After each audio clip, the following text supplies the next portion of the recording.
فريق جديد للأهلي وتشكيل خرافي بعد كاس الأمم. وإيه بقى حكاية مسلم أناتوف اللي بقى مطلب جماهيري، وأزمة رقم 15 بين وسام أبو علي وأليو ديانج؟ أنا لوجينا وده برنامج الترند بيقول إيه. حالة كبيرة من التفاؤل بيعيشها دلوقتي جماهير الأهلي بعد الإعلان رسمياً عن التعاقد مع الفلسطيني وسام أبو علي. شايفين بقى إن اللاعب أخيراً هيقدر يحل أزمة الهجوم، وكمان الأهلي أصلاً حسم صفقة تانية قوية جداً، وهو عمر كمال عبد الواحد نجم فيوتشر ومنتخب مصر.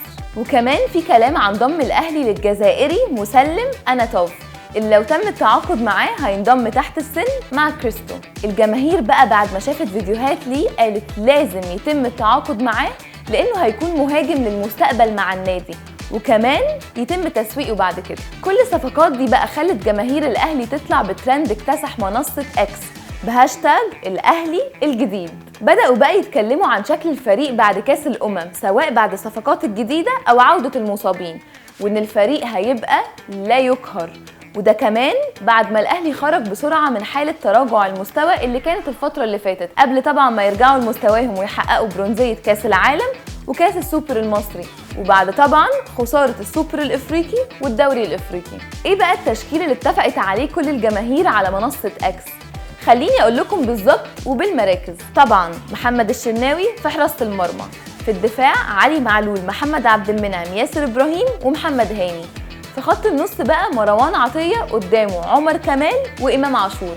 في الهجوم عندنا رضا سليم، بيرسي تاو ووسام أبو علي. هل بقى انتوا شايفين ان الصفقات الجديدة دي فعلا هتفرق مع الأهلي؟ ومن ترند الأهلي الجديد يلا بقى نروح لترند أزمة رقم 15.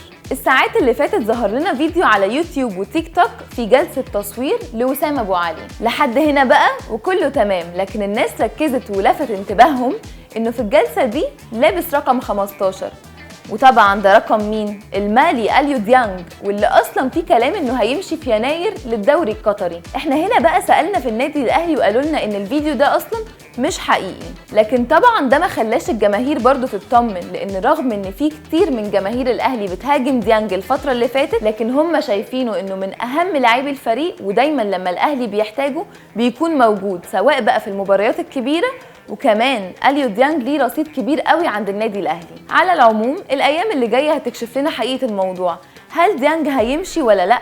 ومين هيلبس رقم 15؟ أنا خلصت ترنداتي النهاردة، لكن استنوني في الحلقة الجاية بترند جديد وحدث مهم جدا، لكن المرة دي في نادي الزمالك.